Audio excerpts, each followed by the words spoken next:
In the 2016 US election, Donald Trump won the vote by a narrow margin. But despite this, since he had the electoral majority, he could issue things like executive orders using his power to do things like banning trans people from the military and issuing 50 executive orders in his first day of office, repealing virtually all of Obama's policies the previous term. We believe that this kind of disproportionate power is something we simply cannot stand for in this debate, and believe that under the current system, without giving the proper checks and balances to the minority party, we're living in an undemocratic system that simply does not have the people's best interests at heart. I've got two main substantive here today, one a more principled point about how this is undemocratic, and two, a point about how this actually improves the political process as a whole. So, for my first substantive, right, I'm going to be talking about how, ironically, this is actually a pretty undemocratic way to run our system. Because in the current political system, today, the winner of an election, the group with a majority, has all the power. 60% can't implement 60% of what they want, but instead 100%, leveraging their majority to pass bills that they want in Congress or through other means like executive orders. When we get margins like 52%, this becomes even more absurd. And generally speaking, in democratic election cycles, we do see the results fluctuating around that 50 to 60% mark. We believe that we can win on the principled claim that democracy is an inherently good thing, as it leads to people getting more freedom in their lives, and that we can prove that this is a more democratic system. So how do we, on our side of the house, make the system more democratic? Well, by instituting processes like having a large supermajority needed for bills with over a certain price tag, or bills that change the Constitution, for an example. Radical change can't be passed without bipartisan support, and therefore a radical majority. This means that we're not living in a system where the votes of up to 50% of the population are just pretty much completely discarded, and millions are left feeling angry and disenfranchised by the system we've got today. Therefore, by giving minority parties major roles in the cabinet and the decision-making process, we can get the 40% of the vote getting 40% of the choice. The alternative in the current system is that these people don't get heard. They get more radical. They become more uncharitable to those on the other side of the political spectrum. And they feel that the current system simply can't stand for what they believe in. We believe that this is an inherently bad thing. It's undemocratic. It discards so many people's votes, and it leads to radical change that isn't actually popular enough for it to get changed to be passed under the current system. So now that we've demonstrated that, I'd like to demonstrate how this actually improves the political system as a whole through 3 different mechanisms.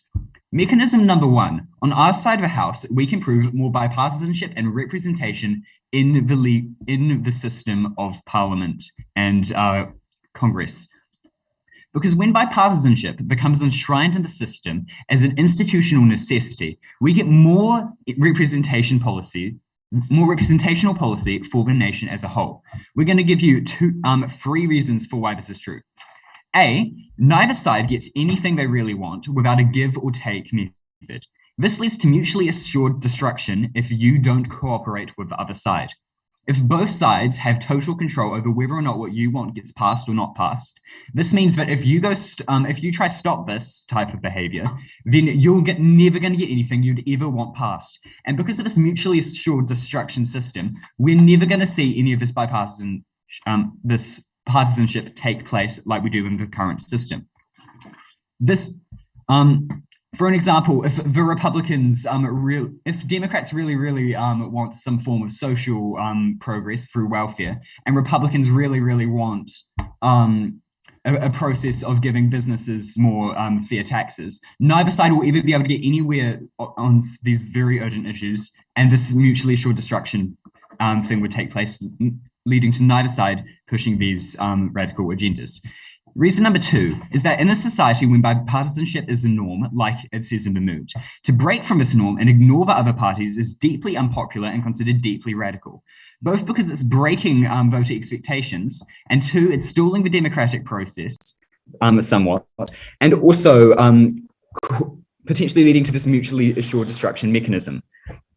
And so because of this, we believe we're going to be getting a more give or take type system where people can implement most of what they want if you're in the majority. But if there's something the minority really doesn't want to push forward, they'll be able to stop it. And if there's something the minority is really passionate about, something that's really important to their voters, they'll be able to push it forward. And when we get legislation, it will be a lot more of a mix of both parties' agendas, the best of both worlds, put forward into a more fair and equitable system. Why is this good? Well, A, as we've just told you, this means that bills will have a mix of the best ideas from both sides. B, more citizens will be happy with the outcomes as they feel that both parties have been consulted in this process. C, policy won't be repealed instantly the moment the other side wins in this really polarized system, like with Donald Trump in the first example I gave you. And finally, right, if there's something that 40% of the population is really hurt by, like a racist policy instituted by a majority conservative, potentially, government in a more backwards type country, then if the minority and more liberal party really opposes this, they can really put their foot down and stop it, even though there's like a 60% majority for this racist majority party. I'll take a POI now if you've got one. Do you think voters would ever be satisfied? Do you think voters would ever be satisfied when they can't come with like a collective decision? We believe we'll be more likely to get more decisions for all the mechanisms I just explained, and also because of the second point that I'm going to come out with, which is that there will be less polarization in this system. Because under the current system, polarization is this acid that's corrosive to democracy, and it's eating through our system as a whole and our institutions. Collaboration is going downhill. People on both sides of the political aisle are becoming more radical and more angry, and there's more aggressive rhetoric and upset people. And so we believe we can stop this type of polarization through three mechanisms. Mechanism number one is that this type of collaboration, when we see as people that, say, Jacinta Ardern and Simon Bridges are collaborating, working together up top, then you're going to be less likely with the people. Then you're going to be more likely to want to collaborate with the people down bottom that you're interacting with in general day-to-day life. Two, as we've explained, it's going to be really unpopular for you to be super polarized as a politician due to the mutually assured destruction mechanisms we've come out with it earlier. And three, right? Generally speaking, if you're a politician, you're not going to be putting forward polarizing rhetorics like Donald Trump did or Hillary, or most politicians do nowadays, insulting the other side, because you're going to need that other side in 6 months when you win the election. And if you don't have them on your side, you can't suddenly go, hey, sorry, I called you a communist fascist 6 months ago. Can you help me out with this bill? It's simply not going to happen. And three, we're going to bring an extra... And because of these benefits, we're going to see less polarization. We're going to see more productive political process using the best ideas from both parties. And we're going to have a more democratic system as a whole that helps everyone in the world, not just the top 51%. And because of this, we believe we're the party of democracy. Thank you.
Yeah.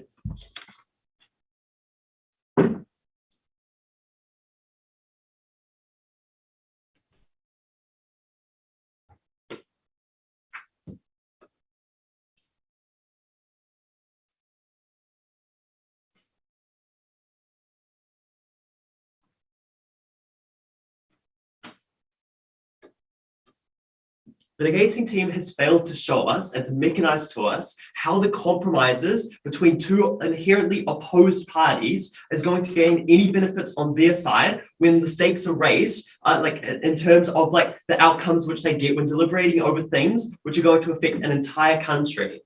So I'm going to have a lot of integrated rebuttal in this speech. Firstly, a few upfront things, but like particularly on this principle about like it being undemocratic, that like 40% of people don't get their way. We tell you, first of all, like there's an election in like 3 to 4 years in every country, right? It's not like they're just locked in for like for like decades after like this one decision is made. We also tell you that it's like democratic in that like the majority has literally been voted in by their people in that sense. We also tell you that parties get better outcomes. That's the reason why they're voted in. When you get like collective backing of one party in particular, that's how you start getting policies pushed through, because people are backing one party. They can like group their motivation and like their incentives to get things pushed. That's why there's like collective backing of particular parties, as opposed to just having a bunch of people shouting at each other as to how best to like get their way. So a lot of integrated rebuttal, I'm going to tell you what our word looks like firstly, then how the harms to the decision-making process, all at odds with what we've been told by F. Secondly, on how this exacerbates political division. Now, in terms of the world which we support, we tell you that like there will still be an opposition in our side, and like they're still going to be heard, but they're not going to have like that same level of like political capital or political sway. What we tell you is that there still remains the incentive for parties in position of power to literally like make the right calls, right? They still require like the support of the public in order to like get voted in again. Again, that contends with like this democratic like idea. You still want to do the right thing to represent the population because you know that you would like need them to get like voted in the next 3 to 4 years. They're not just locked into this like undemocratic system where literally nobody is heard. Like every voter has got an equal sway on what happens at the next election, irrespective of whether they were in like that 60% or not. Also, we tell you that like they will still factor in opposition arguments as a result, so as to lessen their criticism as well. So we tell you 5 mechanisms as to why we tell you this exacerbates why this causes harms to the decision-making process. Firstly, is we tell you literally the length of time, like to decide on courses of action increases. What like F needs to understand is that these two parties are literally going to have to like work with each other, literally to like come up with policies, to come up with ways they're going to the ways they're going to combat things. It's not just a matter of whether they both like agree on one thing which has been put forward to them. It's literally up to them to like put forward policy. And like what we tell you is that like now you have to satisfy both parties. Like you have to like they both have to come up with like, or multiple parties have to like come up with an agreement on what to do. What we tell you, this is particularly harmful for issues which are like immediately pressing and need to be addressed like right now. Well, like the example we give you is like, imagine if Labour and National were both like debating each other as to what to do with like COVID-19 into the country, right? Like such like in like cases like that where like there are such polarizing views, it's like going to take such a long time to even decide what to do. And even worse, like these really pressing issues, especially with COVID, where like people's lives were literally at stake. Secondly, on the difficulty to actually come up with a compromise, we tell you this is like especially the case for like big issues with like huge variations in views. For example, like the course of action to take for climate change, like it's going to be so difficult to satisfy both parties, like when there's such like variation in the like correct course of action to take. Thirdly, then on like the watering down of this like of decision making, this is in like direct this is in direct contention with like the Affirmative team's like suggestion that like parties can get like most of what everyone wants and they can get like more representational policy. What we tell you is that like when compromising on like two like very opposing issues, like they're going to have to compromise between like the two extremes, which like both parties bring forward. What we tell you is that doesn't actually achieve the aims which both parties started with, like to achieve like their targets at either side, right? They have to compromise. We tell you that those targets which they like identified when coming into the negotiations aren't actually going to be the ones getting the benefits, because now they have to settle like on the in between. This is like particularly the case, like the example which have been given about like where to delegate spending. When two parties want to target like two completely different groups, neither of them are going to get those benefits when they literally like need X amount of money, because now they have to compromise.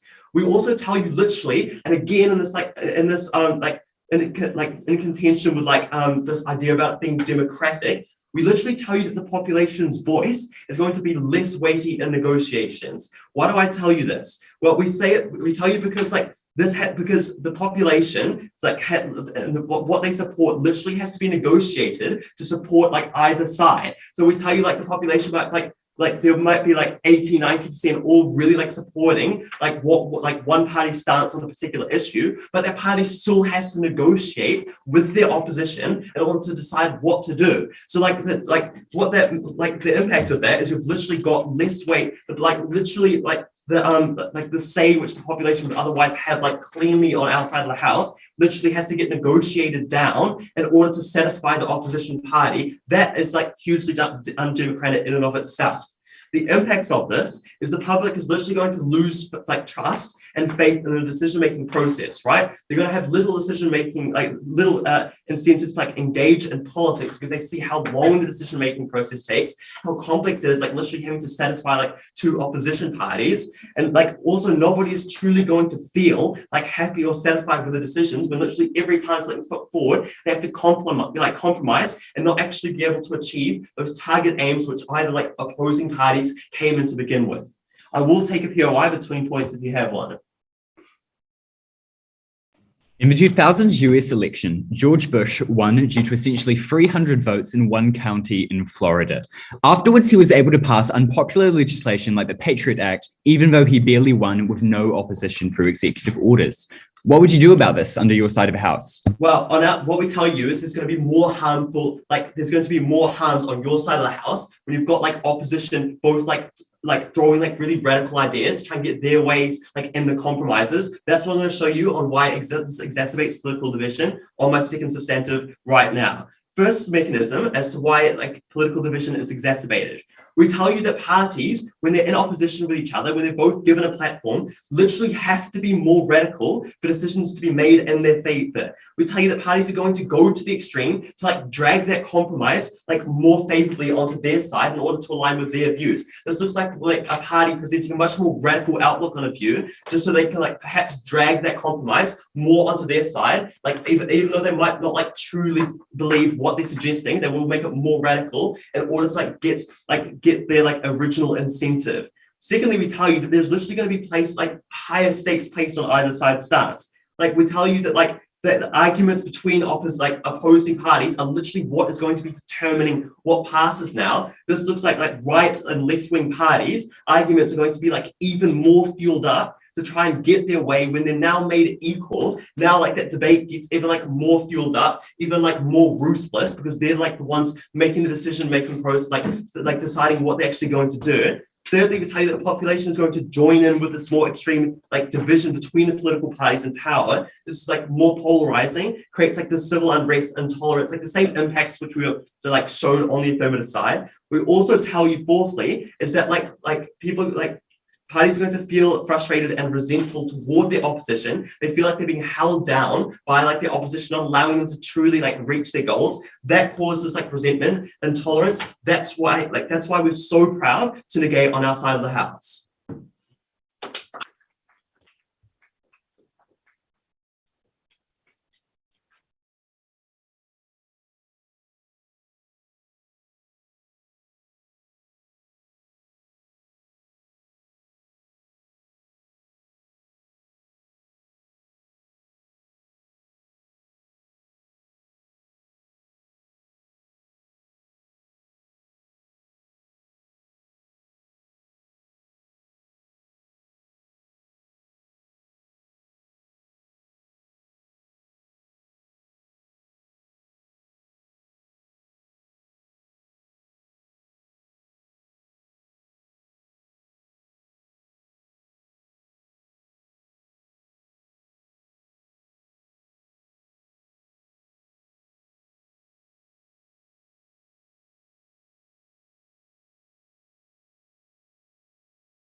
I think the root cause of most of the petty political division that we currently see in society is not because we can have the ability for compromise on our side of the house. It is because parties feel powerless as they can do nothing to oppose a majority party implementing legislation. They can have no say in the process, no say in claiming the benefits of passing this good legislation. And the only thing they can do while they're in the minority is attack this party, paint them as a bad faith actor, paint them as this legislation is terrible, and draw like polarization to the extent. I think this is something that is uniquely perpetrated on their side of the house. I'm going to chat about three things. Firstly, on the principle of democratic representation. Secondly, on polarization. Then thirdly, on the capability to pass like legislation in a good and helpful way. Firstly, on the principle, we told you on the principle and the comparative on what side NEG has to defend. We do not see a true democratic system insofar as that 51% can basically override like the overriding like democratic like beliefs of everyone else, and the 49% can simply be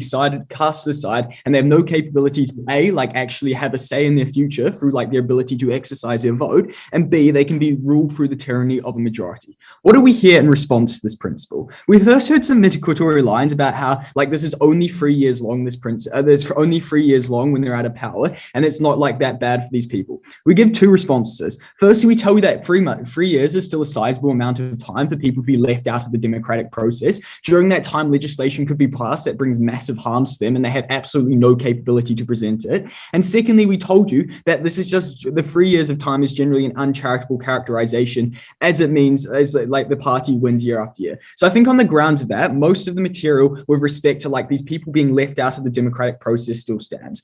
The next response is that these parties have these altruistic kind of incentives to like actively like do what most of the public wants, and they're not going to act in undemocratic ways. I note two things. I think the party only needs to represent 51% of people within like a given like population to maintain a voter. They have absolutely no incentive to like probably the 40% on the margins, as this is not where their voter base lies. So they can simply like cast these people aside and do absolutely nothing to represent them, and absolutely do nothing to like actually uplift them and benefit them in this debate. The final response we heard was that we're going to see like more watered down watered down legislation like that has more compromise, and they try to paint this as a bad thing. We tell you that this is a good thing, because even if it is slightly more watered down, we at least have like a wide range of opinions when it comes to like what this legislation looks like on both sides of the house. So I think at the end of that, we get more people involved in the democratic like process. We get less people disenfranchised because they now feel that their votes are actually counting even if their party doesn't win. We get more people turning out to vote. We get more people having legislation that brings direct benefits to them, irrespective of if they're in the minority or not. So I think that top level principle analysis still stands. Next, let's talk about polarization, because I think most of the polarization stuff actually feeds into the capability for legislation to happen. I'm going to give you like 4 reasons here as to why we don't actually believe polarization is going to happen on our side of the house.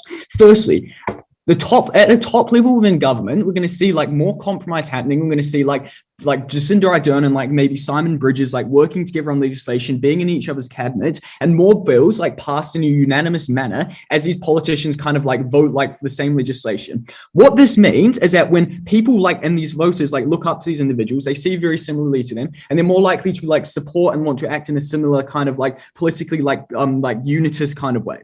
Secondly, we tell that like removes any incentives to attack other parties insofar as it paints you as an extremely bad faith actor insofar as this party is literally reaching out a hand to compromise and like work together, and you're just like being like really like egregious in attacking them.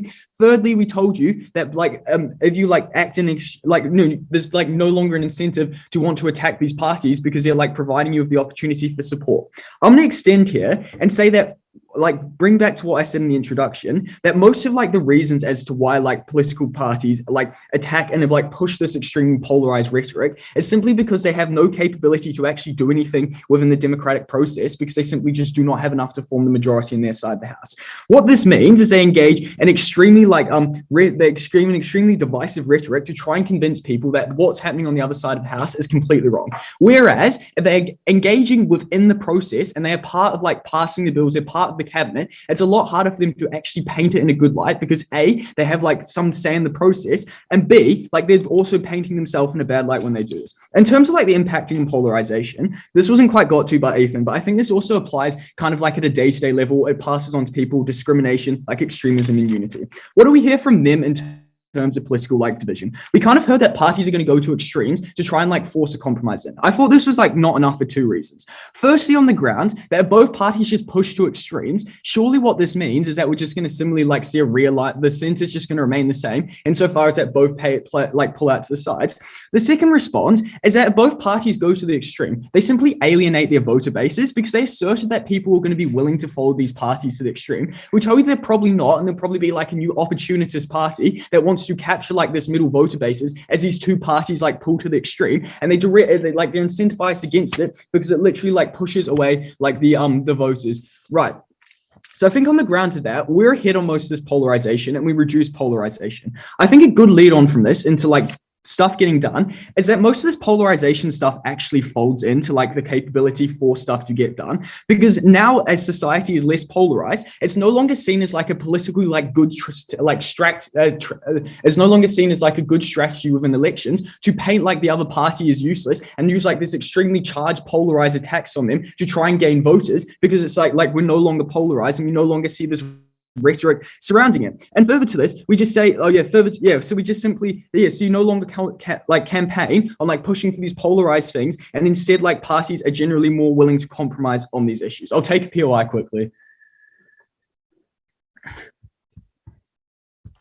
Isn't it in the best interest of parties in power to set policies to appeal to opposing voters in hopes of getting re-elected?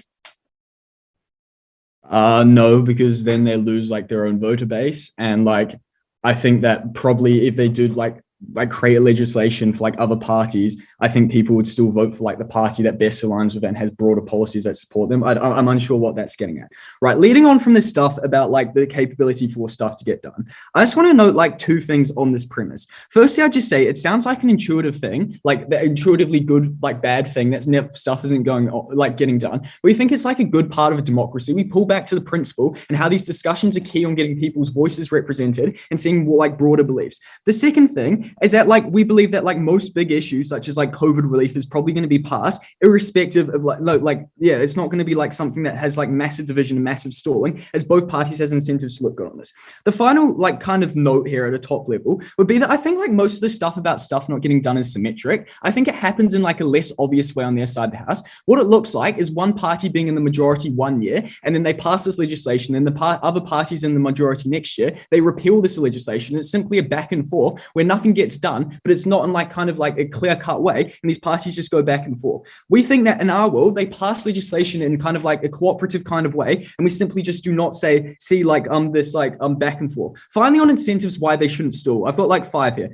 First, you just appear bad faith. If you're stalling, you lose votes. Secondly, both parties like want to look good and they're both willing to cooperate. Thirdly, we tell you that there is kudos from being the compromising party to the public. You look like good faith. You look like you're taking the high ground. Fourthly, you want to be a co-sponsor on good legislation. Fifthly, the stuff about mutually assured destruction makes it harder for you to like pass legislation into next year. And we just say, as a consequence of this, we believe that there are incentives not to stall.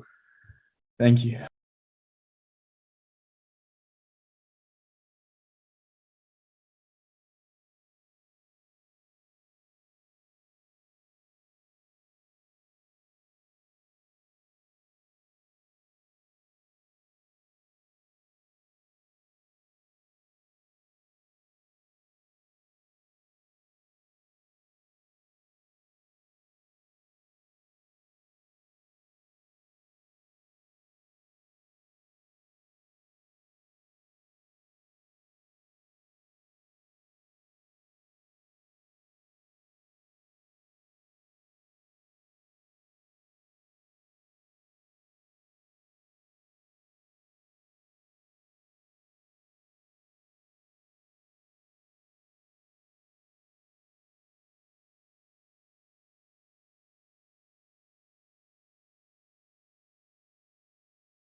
Yep.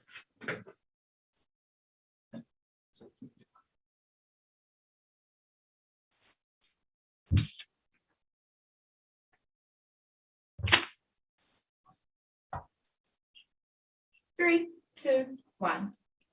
Bipartisan coalitions are lovely in theory.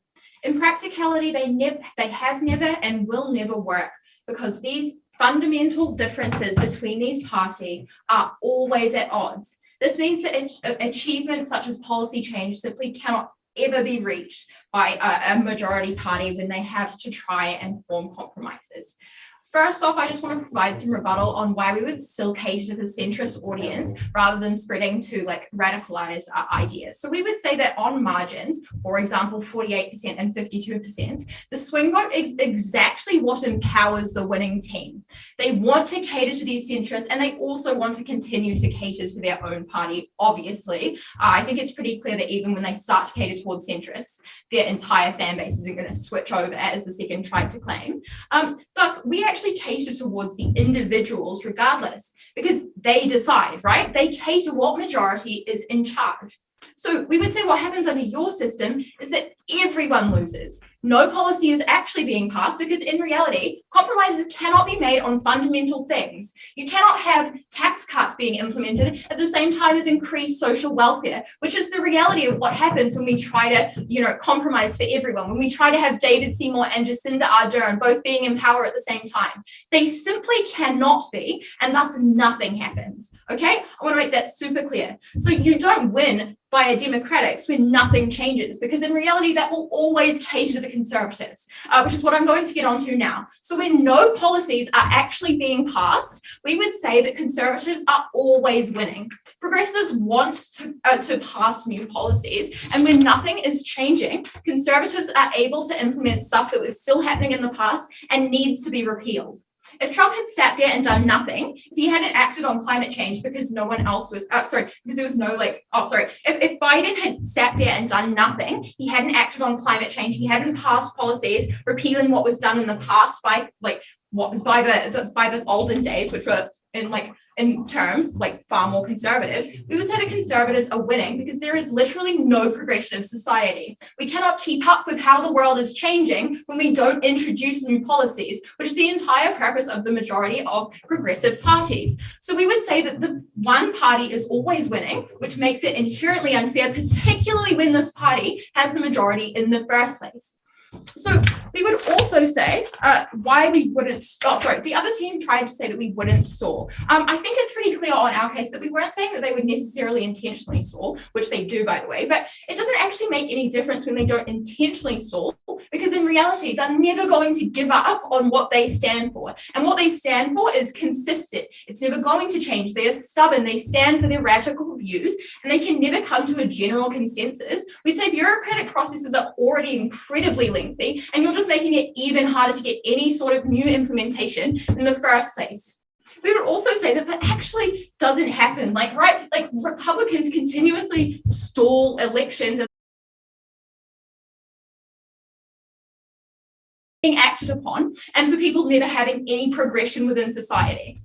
So let's look at why policy is not going to be repealed instantly as soon as it switches. First off, we would say this is not inherently a bad thing for these terrible policies, which are never going to be overturned on your side, because let's be real, these were implemented hundreds of years ago, and the Republican and Conservative parties are never going to give up on them.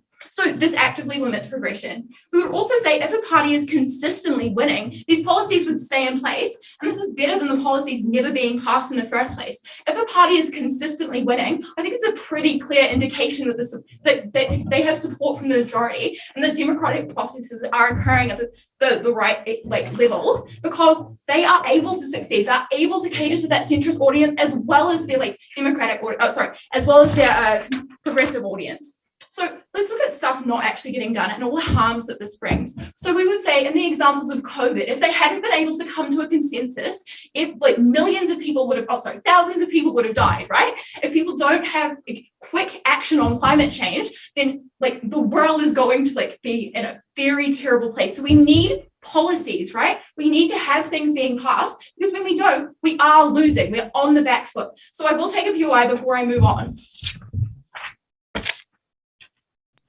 Do you think the National Party would want to be known as the party that continuously blocked legislation and never let anything pass?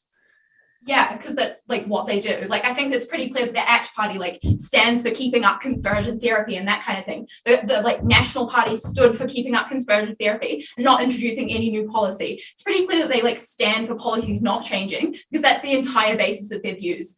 This isn't like a controversial take here. That's just reality. We would also say for immensely radical actions such as like things that like need to be changed within 3 years, there's going to be literal rioting in the streets, right? No one's going to stand for these things. It's all going to potentially be an impeachment. I'm never getting voted in again. Okay, if the majority of parties want to be consistently voted in, they want to have a good reputation, they're not going to stand for ridiculous policies that don't support anyone and particularly don't cater to the centrists, particularly when, again, they rely on that centrist vote as they do in swing votes. So we would also say that if policies are watered down, they will not be good. The majority of people want climate policies. The majority of people don't want to die from COVID. We would say that when the majority want something, they're not able to achieve it because of the need to cater and compromise to every voice involved. If the majority want something, the democratic process should ensure that they are getting it. If the majority of people are like wanting something, I think it's pretty clear that they deserve to get it. They don't deserve to be halted at every stage of the process because of the compromises needed to be made. Now I'm going to finally look at why they will still insult each other and belittle the cases that they provide. We would say the exact reason that they must resort to this belittling is when the reality is that all of their cases boil down to the same fundamental positions. Conservatives would rather say that Democrats are pedophiles because they don't want to admit that they will never compromise on gay rights. They would have the space to do this too. They would have the space to have their voice be heard out and actually seem like a reasonable opinion because we're supposed to be hearing everyone's argument. In reality, we allow them to radicalize when we don't like acknowledge the fundamental differences between these parties. So overall, you do not honor democracy. The majority voted for these parties. They want the policies that these parties aim to enact. No one wants watered down bills, not the conservatives, not the like progressives. No one wants them. No one benefits from them. There's no actual change going on. Opposition parties can be more extreme, they can be more steadfast. They don't need to win people over because they're no longer reliant on the election process, and the people's voice no longer matters because like a party winning by a supermajority doesn't actually make that much of a difference on your side of the house. So where you lose is when there are clear majorities, which is, by the way, the majority of situations that we're in. We would say the world's getting far more progressive and that the like conservative parties are generally catering to wider audiences as a whole. So what we would say is that no one gets the policies that they want when there are clear majorities. Super and major majorities are largely ignored within these institutions practically. For example, in Northern Ireland, where the majority of people didn't want to partake in Brexit, they had to because they have a coalition government. We would also say that when progressives are in the majority, they are losing every time. So overall, this is why we cannot stand for affirmative.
Can I start when ready?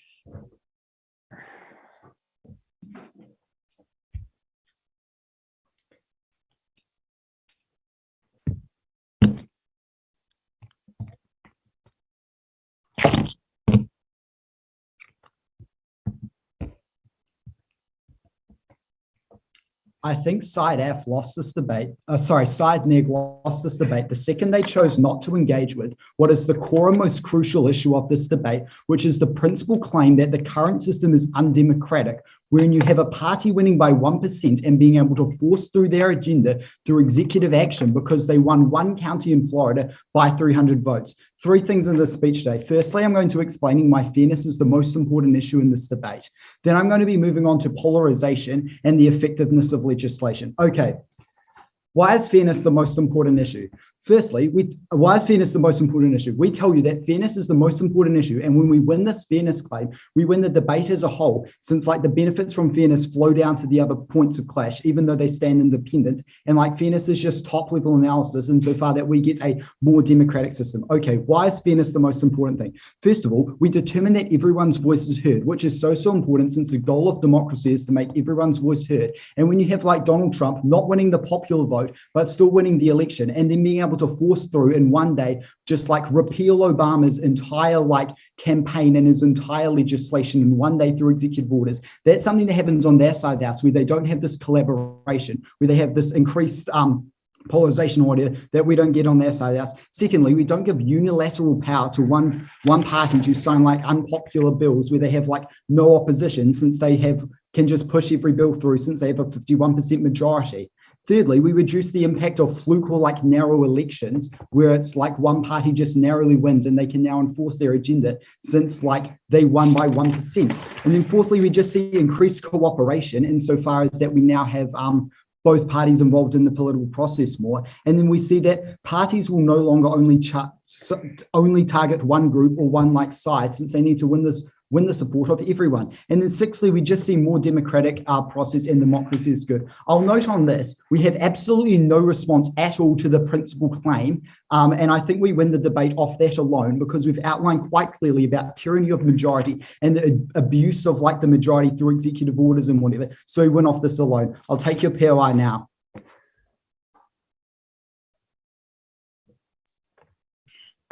So when practically bipartisan coalitions consistently still cater to the majority, would you say that they're being democratic?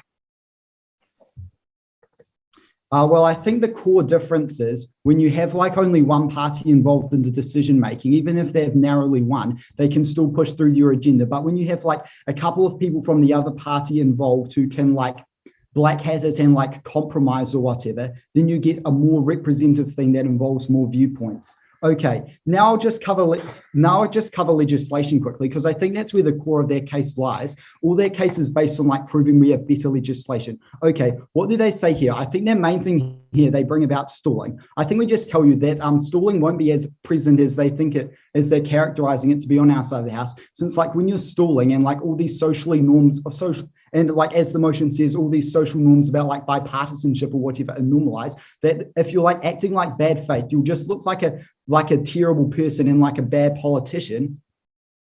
Insofar as that you're like blocking popular agenda. And then we also talked about like mutually assured destruction. If one party is engaging in this behavior, the other party will engage with it. So neither party will engage with it since they like know that the other party will do it to them and whatever. And then we just tell you that on the comparative, whereas instead of it's like actual discussion creating on our side of the house, since you have these people like involved in like the boardroom meetings, I think the comparative on their side of the house is stuff like the filibuster or whatever is weaponized by parties to make sure that no bill is passed whatsoever instead of the compromise. I think we've quite clearly shown we get on our side of the house. And then thirdly, we just say parties won't like do this since they lose votes in like the margins in the center or whatever at the point in time where they stall all these popular votes. Then secondly, they tell us that like old policies will never get overturned. We just tell you that society will generally get socially more progressive and like people will just vote in more and more of politicians who like oppose like really regressive policies on the whole.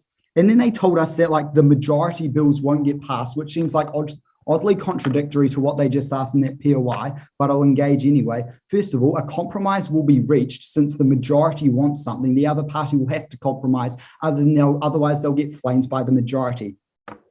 Secondly, we tell you that the alternative is nothing passed at all, since you don't have the cooperation we stand for on our side of the house. Instead of like a compromise being reached, you'll just have like the Republicans or whatever filibustering and whatever to prolong the vote and like lobbyists or whatever buying votes while they filibuster to make sure this isn't passed. And then secondly, we just tell you that if you like disrupt the political process in like such a severe degree, you'll be voted out since you'll be flamed by the media and just generally seen as a terrible person. Then they told us that like, oh, but legislation will be seen since you'll be able to be voted in 4 years or whatever. In like 4 years, Donald Trump added $5 trillion to public debt, cost millions of lives in the COVID pandemic or whatever, because he didn't even win the majority vote, but because of what they stand for, he is able to just push through every single piece of his legislation or whatever. And then they tell us that nothing is done. Once again, I'll just link back to my analysis about stalling. Like on their side house, they just have the filibuster being weaponized and stuff like that. And then when we get more input from opposition parties from day one, parties won't be engaging in like the filibuster and stuff. So we don't get that. And then they get like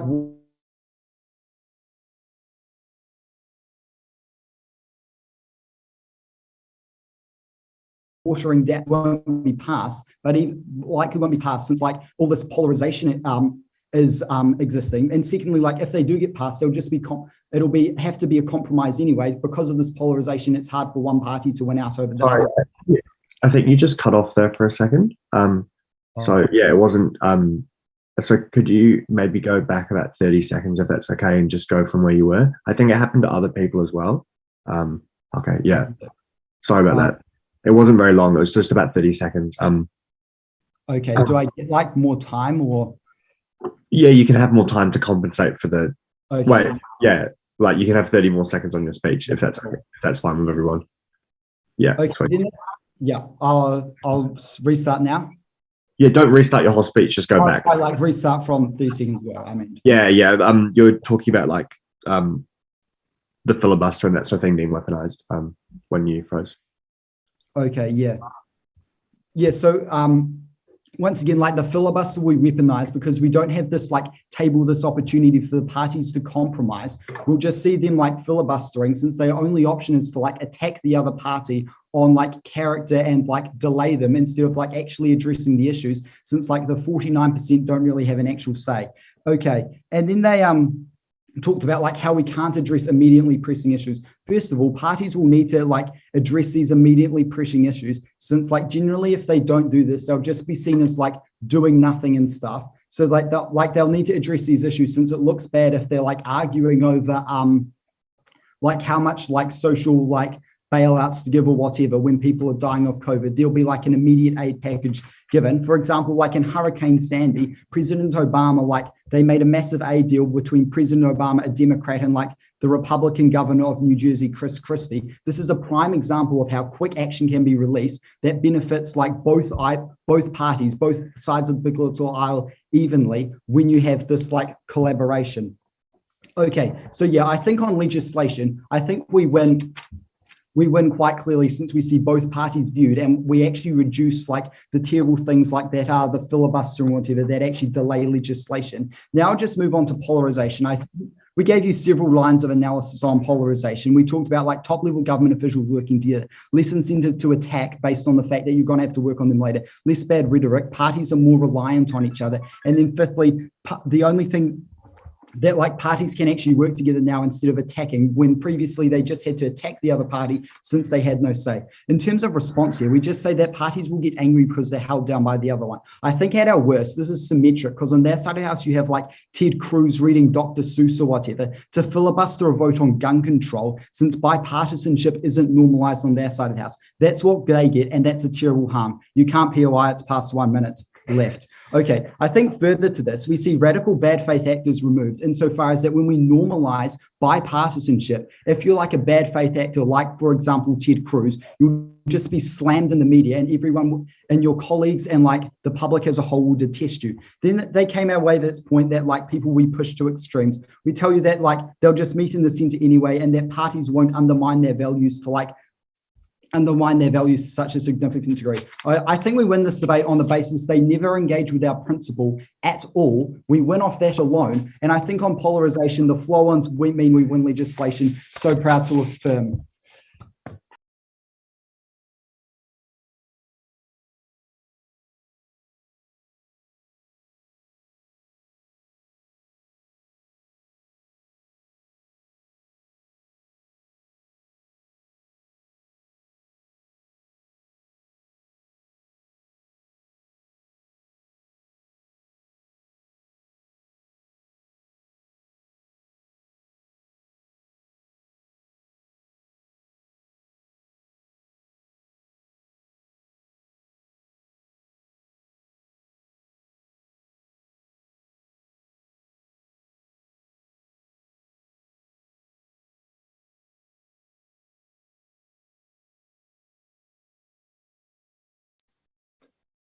Yeah.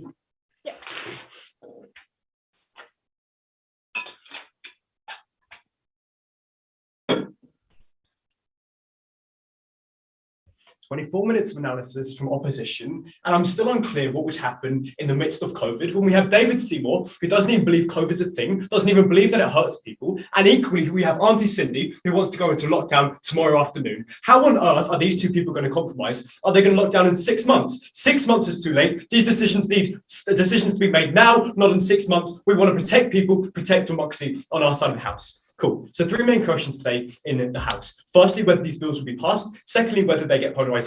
And thirdly, whether it's democratic. Note that I've put whether bills will be passed first, because if we win instantly, if we prove that I'm not their side of the House, they can't pass bills fast, or they can't pass bills full stop, which get changed. Then these second 2 points don't really matter. If I prove the first one, they just extend the margin. Cool. Now for the first point of clash in today's debate on whether bills will be passed. Because we've heard from opposition that I hope these outcomes and policies that we pass will be like a mix of the best ideas. People will be really, really happy with the decision. 2 main responses here. First is just that the aim of the democratic process is to solve problems that are happening in the world. The likelihood of opposition collaborating is extremely low. They have ideas that are at odds, right? The National Party doesn't even believe that climate change is a thing. The Labour Party believes we need to make changes today. How are they going to make a decision? Is it going to be 6 months? We're going to cut the emissions down by 1%. That is not going to make change. They're just going to sit there, make a decision, arguing, creating horrible things for our society, because these people don't agree. Everyone's going to be like, why is no solutions going to be made? Our world will be on fire. The National Party will put their foot down, don't even care, because they don't need to be voted in. There's going to be some radical party who can just put their foot down. No solutions will be occurred. The second point is even if we do get solutions, even if they do make compromises, these compromises are going to be extreme, because this party wants to solve climate change. This party doesn't care about climate change. That means the solutions they're going to make doesn't really solve the problem, right? These solutions will be really watered down. This is bad because firstly, it doesn't solve the outcome. It puts a whole bunch of money in things that don't need to be solved. It's like a national coming out and saying electric vehicles will solve climate change. Electric vehicles don't solve climate change. We need corporate tax, a whole bunch of those things. Labour votes for those. National doesn't. That means on national, when they're working together, no solutions are being made. We're getting solutions that don't really solve it, tokenistic solutions, just because they can get both sides supporting on it. Our side of the House is better because they act in the best interest of the country. If they see a problem that they can solve, for example, climate change, if tomorrow there's a massive tsunami, on their side of the House, they have to talk about discussions, think about what we're going to do. On our side of the House, they can make immediate change. That is really fundamental, because as soon as you make immediate change, that is what matters in today's debate. That is what we get, what opposition doesn't. At the end of this, they're completely lost because they can't actually make decisions. Decisions that they do make is a compromise. No one likes compromises. Compromises doesn't solve the solution in the first place. We also heard from opposition that more representation is better for the nation as a whole. Neither side gets full control. That's really good. My first point here is just people feel really unsatisfied because no good policy is passed, right? Labour may claim they're going to pass this and National may claim they're going to pass this. When neither of them get passed, people are going to be well, why the hell do we have a politics? And why the hell do we have a party in power if they're not even going to pass a solution that achieves the solutions? My second response here is just people feel really terrible because the party who nobody likes, this radical party, now has a huge say. Right? If there's a whole bunch of white old men living in the Middle East, not in the Middle East, the middle of nowhere, sorry, has a party, they get 1 seat, that means they can put their foot down. They don't care about little things. So this little party that nobody likes other than 20 old men have now a huge power, because that's what's going to happen. We have radical people in our society. As soon as this one small group puts their foot down, they have to make compromises. They have to all work together. They have to go to this radical party. They have to be how are we going to find solutions? How are we going to include you? You literally can't have Labour and rednecks working together. The solution is no solution at all. We also heard from opposition that if for example, if a minority party doesn't like policy, it can't pass. That's actually really harmful because yes, they may some parties may get a good say, but the thing is because it's going to be equal on both sides. If there's an extreme left party, there's going to be an extreme right party. How do you expect these minor parties say Party Maori and act to work together? They don't. Their fundamental core is different. They cannot come to any solutions. The solution they come to will only affect the middle, white middle people who both sides can agree on. That's really harmful because that means there's no solutions. At the end of this, we've shown you that there's going to be no solutions. There's solutions that are made, compromises. No one feels happy. No solution is solved. I'll quickly take PY if opposition's got one. Let's say hypothetically in the next election, Chris Luxon wins, and now Chris Luxon is trying to push back through some legislation that's not good for the environment. isn't it now a suddenly good thing that Labour can like push through this compromise and try and get some like? Well, listen, he's got an incentive to do the best interest of the country. If the country's going through massive harms, he can do that, right? He's got best interest of looking after the country, getting more votes. If like environment's a really big thing, which it is, Christopher Luxon's already campaigned on this. This is happening on a status quo. He's not some radicalist, otherwise he'd be advertising on it and nobody would vote for him. Cool. Now for this point about whether we get polarization, because this is why we push the margin, right? Because we prove that they get a whole bunch of polarization, and that means we win by like a 3-point win. Cool. We've heard from opposition that it looks really good when people work together. They love working together. It's really harmonious. 3 responses here. First is just that they wouldn't work together. They've got contradicting ideas. If they don't, and then the fact is they don't need many voters to actually get in, right? That means they've got no one holding them accountable. A minority party could literally just hold down and put their foot down. This means like there's nobody holding them accountable. They can just go in and do what they like. My second response here is what they just want their ideologies to pass. Like David Seymour wants to put corporate tax, Sydney wants to put social credit. You can't have 2 decisions that get the same outcome. This means one side's going to have to make compromise. That side's going to look really weak. No one's going to vote for that side. They're going to get like no means, which means one side has to like, it's probably going to be the left. It's going to have to like go with the corporate tax, do like really harmful things. That means their voters aren't going to vote for them. We've got a society who's like, where is my left party? My left party can't even make stuff. My third response here is like, as soon as like one single party puts their foot down, as soon as David Seymour puts his foot down on banning conversion therapy, you can't do it. David Seymour's so set in his traditional mind, he's not going to change it just because Jacinda Ardern's telling him to. He doesn't really care about his voters. His voters are still going to support for him because his voters don't want conversion therapy either. He gets voted by these traditionalist people. They're not going to change on their side. We just heard this idea that just looks really bad to argue. One response here, both sides want their outcomes pushed. They don't really care if they argue. They're arguing for their political ideologies. These people vote for them because of their political ideologies. They're willing to argue. They don't really care about looks as long as people still vote for them and they're getting their left or right wing stuff. Cool. Also, they talk about like understated point. There's like people can pass a bill and it gets like repealed in 3 years. My first response here is just like these parties want to get back in power. They're going to pass bills that actually help the country. They're going to pass like better bills who actually like benefit the country. Like people aren't going to take this away. This is like really good stuff for our fundamental society. My second response is like these parties just want the best interest of the country. They want because they want policies that can like withstand change. Like for example, Obamacare is still standing even though Donald Trump is in there for 3 years. And if they like repeal and get out of like Paris Agreement, for example, the party that comes in next can just put them back. Like yes, like under opposition side, they can make no decisions. They don't actually get any of these stuff being passed. They can't agree to like making the legislation because they're like probably from different areas of the life. So at the end of this point, what we've shown you is that people there's going to be so much polarization because people don't really want to work together. They want their ideologies pushed. That's the biggest incentive happening then. At the end of that point, we've won that because we've literally proven that when you have a whole bunch of different ideas, there's going to be polarization. They want their own ideologies to be pushed. They don't like, and their voters will still support them, even if they're really radical. Cool. Now for this last point of flash on whether it's democratic, because opposition has tried to win here, but it doesn't really matter if it's like necessarily democratic if they can pass those solutions in the first place. Cool. 3 main responses here. First is just like, as Nick said, there's an election every 3 years. They can kick out terrible. Like likelihood of good policies, it's very likely because they have to campaign on it. If people don't like what they're campaigning on, they just don't get voted in. Secondly, it's just like there's an incentive in the party, so like look after the whole population. Even if they pass like a legislation that like only helps like some people, that's got trickle-on effects. You know, they want to like if there's like a tax cut that helps a whole bunch of people, that has like social things coming off it. So like it helps the whole population. Thirdly, is just like the likelihood of winning by like low majority is low, because they try to say like 51 and 49 split. The likelihood of that happening is very low. It's normally like 60-40. Under our side of the house, that 40% still has a really good say. That is what we get under opposition side. No things are happening. These people aren't getting a really good say. No decisions are being made. Nobody's listening to them. So at the end of this debate, what we've proven to you is that firstly, opposition gets no like actual decisions being made. Secondly, they get a whole bunch of polarization. And thirdly, we're democratic under our side. We give everyone a say. These like minority parties can debate, can like hold things in Congress. So at the end of this point, we win because we're so proud to stand for democracy and things that are actually democratic and actually achieve the best aims of the country. So proud to do this.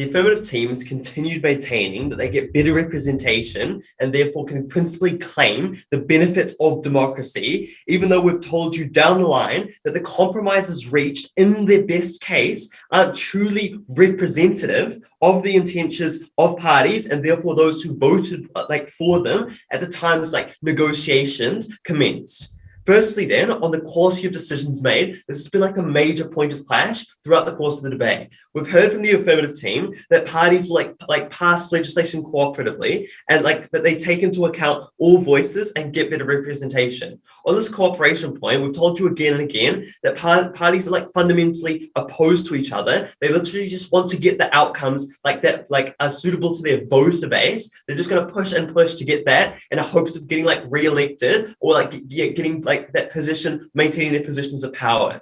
In terms of taking into account all voices and getting better representation, we've also heard that they'll create reasonable compromises, again, in F's best case. We tell you that compromises result in policies which are outside the original intention, which parties entered with, right? And the example which I've given you is expenditure, where you have to choose between two extremes. We tell you, and we've also mechanized how it takes more time to make decisions, and also literally just the difficulty of making these compromises when you've got inherently opposed parties both fighting it out to get their legislation, their views on legislation passed. So we win this point by demonstrating that even if those perfect compromises are made at the perfect time, again being F's best case, they are they're profoundly ineffective. Again, that is what all of F's cases hinged on, because they've claimed that they're going to get those perfect get those compromises as their ways of creating all their benefits, and also they've as that being the medium through which they claim all the benefits of being more democratic. Note how long they've persisted with that with that principal point. We've shown you really simply here that even if this is achieved, they don't get that representation because people don't actually get what they wanted in the start, in the first place. That's what democracy is all about. Secondly, then, on the level of political divisions, something that's come up frequently throughout the course of the debate. We've been told that parties will want to be seen as the good guy in terms of creating smooth compromises. We've also been told, again, we've been told that opposition is more divisive if they're not the ones in power, or if they don't have any means of being in power and deliberating with the other parties.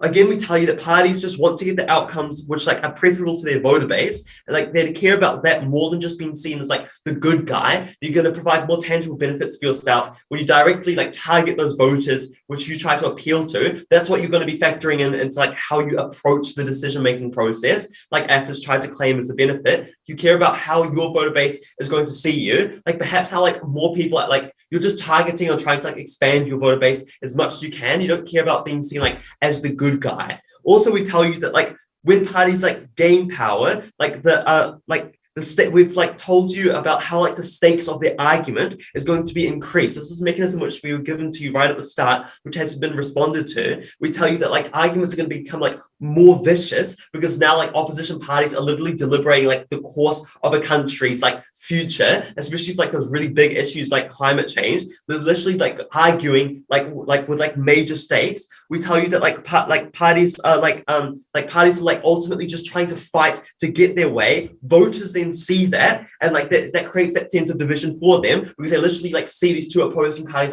battling it out on the national stage, trying to literally choose the course, the best course for their country.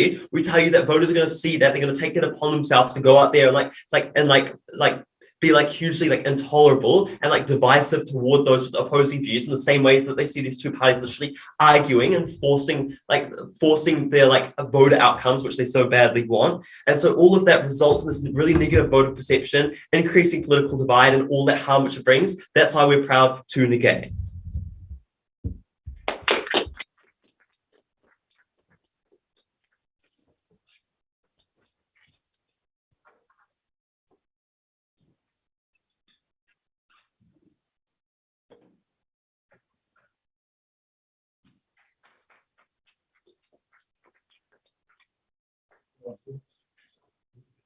I just like to recenter the debate about what side NEG's world actually looks like. Because what happens in their world is a majority of 51% is able to run across the minority, pass legislation that only represents the 51%, and completely screw over 49% of people. I don't think they ever once engage with the fact that this is what is possible on their side. And I think we need these checks and balances. We need this accountability to prevent that happening. I'm going to chat about two things. Firstly, the principle and why we get a more democratic system. And then secondly, just talking more practically about the outcomes to do with the capability to pass legislation. Firstly, on the principle, we know this is top level analysis insofar as we prove that we get a more democratic system that serves to represent more people and bring more tangible outcomes in legislation that benefits more people across society. We simply just do not care about anything else in this debate. I think what we told you was simple. We told you that we provide a broader policy of representation insofar as that even if you are not in the 51% and you're in the 49%, your vote is not wasted like it is inside NEG's world, and your vote can go towards this minister in the cabinet, the capability that they now need to reach a supermajority to pass the bill, and it can still stand as some sort of figurehead against the beliefs or the beliefs of the other people. You still have some way to hear your voices heard if your vote goes to waste. I think the problem with the principle, the problem with NEG's response to the principle is that A, they didn't really engage with it, and B, their response was that most of this legislation is going to be extremely watered down as a consequence of this, and that's not really representative. I think watered down legislation that represents more people across society is preferable to legislation that only represents the 51%. Yes, it may be slightly watered down, but it appeals to a broader group of society. I think we're hit on the principle. Next, let's talk about the capability to pass legislation. I just want to do two things of framing at the start of this clash. The first is that they try and frame this clash as this account, the accountability that we have and the checks and balances as an impedance on progress. But I know we asked them in the POI and we pointed out to the fact that this can also be an impedance on conservative happening. Therefore, I don't think they can frame this debate as being a massive harm against progressivism when it can equally be a massive benefit to progressivism to prevent these massive conservative norms being passed. We pointed this out in the POI. They didn't really engage with it. So I think it really cuts both ways with the capability to allow progress to happen. The second thing was I think they were extremely uncharitable of what this checks and balances look like. I don't think we ever stated that we're going to be letting David Seymour outright block legislation. Yes, he's a minor party. Yes, he'd have some say, maybe a cabinet minister, but he's not going to be the person that they need to get the approval of to pass this law. I thought that was extremely uncharitable on that level. Right. Under legislation, why do we tell you that parties have incentives to pass legislation, compromise, and work together? Firstly, we told you about the stuff about polarization and how polarization is a direct cause of this lack of compromise, as it now becomes a politically good thing to do to appeal to your voters to not work alongside them. And we told you that crucially, polarization was a symptom of a lack of representation in people within the system. We told you that governments, officials now work together across parties, they vote together on bills. We also told you that it's now a bad faith tactic to engage with debate and harm, rip people out that you're working with on legislation. And we also told you that there's no other means, the reason polarization occurs is because there's no other means for minority parties to actually make a meaningful say within politics. They just result to attacks. Our world would give the opportunity to pass legislation and they can actually feel engaged in the process.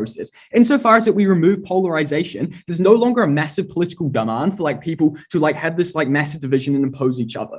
I think in terms of in addition to this, we also provide you incentives as to why parties are likely to compromise. Firstly, it looks really bad faith to not engage with voting. Secondly, you get kudos from being the party who compromises, takes the higher ground. And we told you that crucially, if a party stands against something really conservative and blocks a bill on climate change opposing, they're going to massively tank their votes in the next election because that's just simply what people do not want. I think we're still capable of passing legislation, and the legislation that is passed is well thought out and it will not be repealed when the next election, the next prime minister is elected for an executive order. On the grounds of that, incredibly proud to affirm.